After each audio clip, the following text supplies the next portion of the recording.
Peace and security represent the most important concerns for any nation.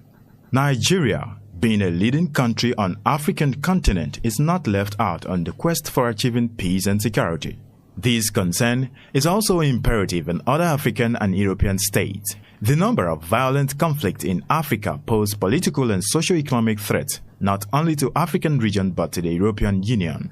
However, the long-existing partnership and cooperation between various African states and their European counterparts through colonial linkage and trade propels the desire and obligations for further engagement for peace and security.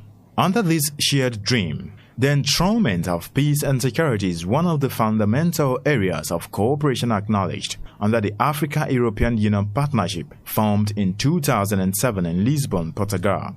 The establishment of the African Peace Facility as one of such commitments from the European Union, financed under the European Development Fund, helps Africa in the strive to achieve sustainable peace and security within the region.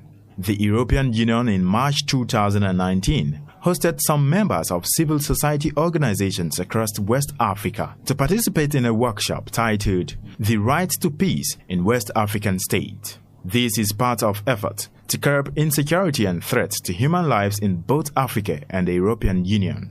However, in promoting this cause, funding for African Peace Facility helped in early response engagement and interventions undertaken by eminent women in Sierra Leone, which helped in preventing and reducing electoral violence during the last general elections in Sierra Leone.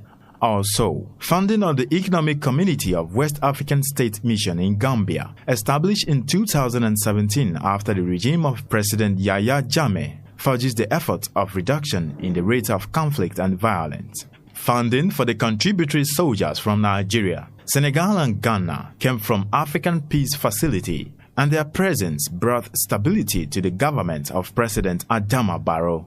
However, there is need for more funding for programs, continued support for early response mechanism, and more funding for security sector reforms. Adequate funding will enable security agencies, stakeholders, civil society organizations, and other necessary sectors to fight against the scourge of conflict and violence in order to give way for peace, security of lives and property to thrive in Nigeria and the African region as a whole.